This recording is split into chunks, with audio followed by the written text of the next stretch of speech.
I love movies. I think most people do. It's a form of escape. And who doesn't want to escape from their own lives every once in a while? My favorites are the romantic comedies. They help me forget. They let me escape the reality of my own life, even if it's only for just a few hours. I don't like dramas nearly as much. I mean, why would I watch a movie about someone else's depressing life? Especially when my own life is more of a drama movie than I've ever seen. If you want to cry, just give me $10. I could tell you a true story that might make you cry. I might even throw in a bag of chips and some popcorn. Everyone loves movies. I know I do. In fact, according to the NPAA, in 2015, 1.32 billion movie tickets were sold in the U.S. and Canada. Movies and television are a form of the way for people to escape the realities of their lives. But what are they escaping from? And the award goes to, by Shannon Cartwright, a young woman reveals the horrors that she's escaping from at home. And the award goes to, by Shannon Cartwright. My life would make a pretty good movie. It would be an okay drama, though. It would probably be best told as one of those made for TV, like on Lifetime or something. Like most movies, there's at least one bad guy. And for me, that bad guy would be Dad. It's hard to admit, but my father used to abuse me when I was younger. It started out with him just playing. He'd pinch me. He'd like to see what kind of mark he could leave on my skin.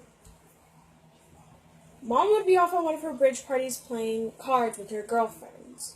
And when she'd come home, I'd tell her what had happened. She didn't tell my father to remember I was still just a kid and not to be so rough with me. When she wasn't in the room, Dad would call me a tattletale. He'd tell me that Mom wouldn't always be there to baby me, and that if I didn't was smart enough and didn't want to stress her out, I just wouldn't say anything anymore. As the years passed, Dad's playing around. It's started to be something a little more serious. Dad is a smoker. That's why I'm never going to smoke. There was one week back that my mom had to go visit my grandmother in the hospital.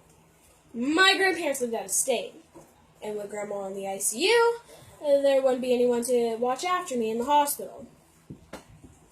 So Mom felt it was safe to leave me with Dad. I mean, after all, he was my father. He would look after me like his life depended on it, right?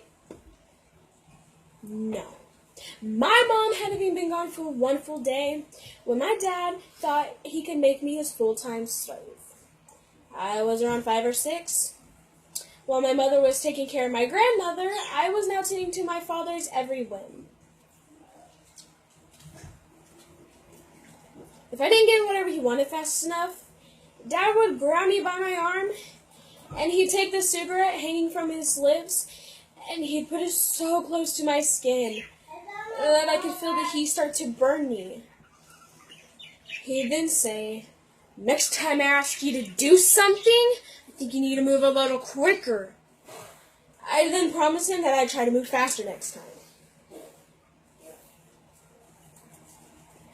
When my grandmother got better, Mom came home. Dad said he was glad she was back, and that I had been a perfect angel. With nothing in the house to be seeming out of order, Mom thanked me for being Daddy's little helper. I mean, I never understood. How could Mom see Dad for what he really was? How could anyone be so clueless?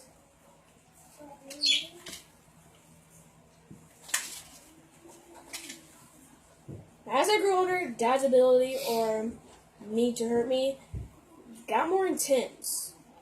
The old days of Dad simply putting a cigarette close to my skin was replaced with him actually burning me. I mean, who needs all these acting awards when I can have all these little trophies on my arms?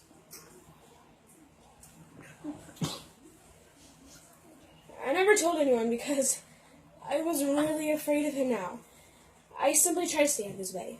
I think for the most part, I did a pretty good job of this, now that I was in junior high. The real cliffhanger came when my grandmother died. Dad was unemployed, again, and there simply wasn't enough money for all of us to attend her funeral.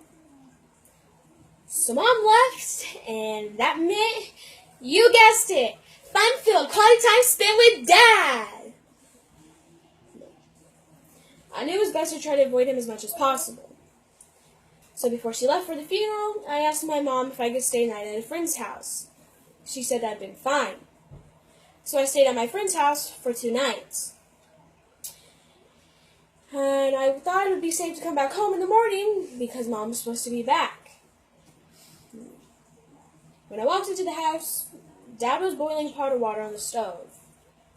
I mean, this wasn't unusual since he usually made oatmeal for breakfast or boiled a few eggs.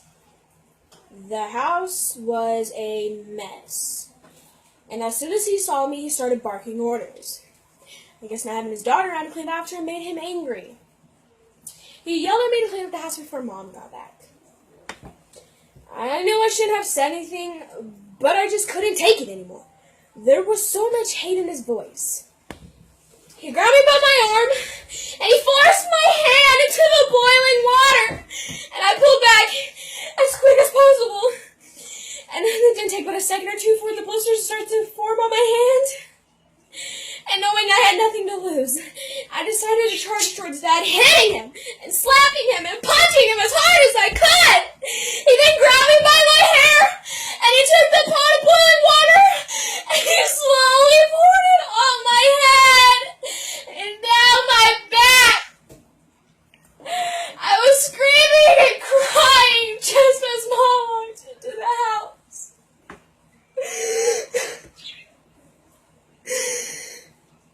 Welcome home, Mom.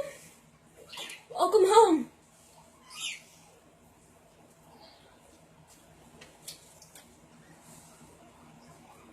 Dad's in prison right now.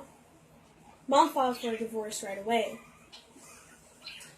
She blames herself for not protecting me, but she swore she just simply never knew. I hope she didn't. I mean, that's better to deal with than the possibility of her knowing all along, but she just looked the other way. I'm doing okay. It's amazing what they can do with cosmetic surgery these days. I see people looking at the few scars I have left. I try to pretend that they're looking at me because I'm some sort of celebrity. I know, it is stupid. But what else can I do? A hat and a wig can only cover up so much. But life goes on, right? These days, I try to do something a normal teenage girl likes to do. I love to shop, and I love going to the movies. Like I said before, romantic comedies are my favorite. They're the best. They make me smile. And you can do okay in this world if you can find something that can just make you smile every once in a while. That was good.